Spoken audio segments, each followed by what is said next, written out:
భారీ లాభాల బయట పట్టించవచ్చు అంటూ రెడ్ సీడ్ స్ట్రాటజిక్ కన్సల్టెంట్స్ తాజాగా ఓ నివేదిక ఇచ్చింది.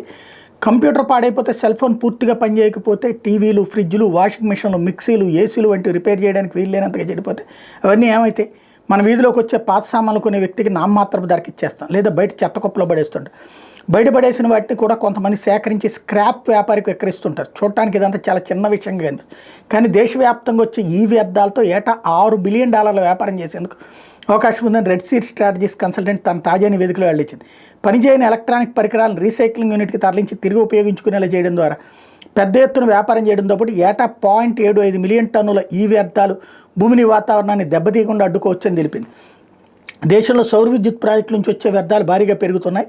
2022-23లో సుమారు 100 కిలో టన్నుల సౌర విద్యుత్ వ్యర్థాల ఉత్పత్తి జరిగింది. 2030 నాటికి అది 600 కిలో టన్నులకు చేరుతుందని council on energy, environmental and water నివేదిక వెల్లడిస్తోంది.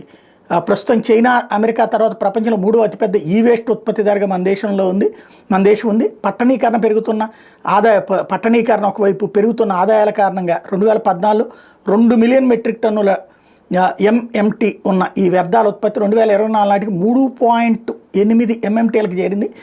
ఈ వ్యర్థాల్లో విలువైన లోహాలు ఉంటాయి. వాటిలో ప్రస్తుతం 40% మాత్రం వెలికితీసి తిరిగి వినియోగిస్తున్నారు. మిగతా 60% మీద దృష్టి సారించగలిగితే కాసుల వర్షం కురిపించే భారీ వ్యాపారంగా మారుతుంది ఇక్కడ లెక్క.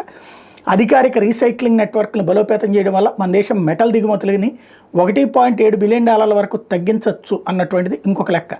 సౌర విద్యుత్ వ్యర్థాల్లో దాదాపు 67% రాజస్థాన్, గుజరాత్, కర్ణాటక, తమిళనాడు, ఆంధ్రప్రదేశ్ రాష్ట్రాల నుండి వస్తుంది. సోలార్ మాడ్యూల్స్ ఫీల్డ్ నుంచి వచ్చే వ్యర్థాలు సవాలుగా మారుతున్నటువంటి నేపథ్యంలో ఫోటోవాల్టాయిస్ మాడ్యూల్స్లో సిలికాన్, కాపర్, టెల్లూరియం, కాడ్మియం వంటి ఖనిజాలు ఉంటాయి.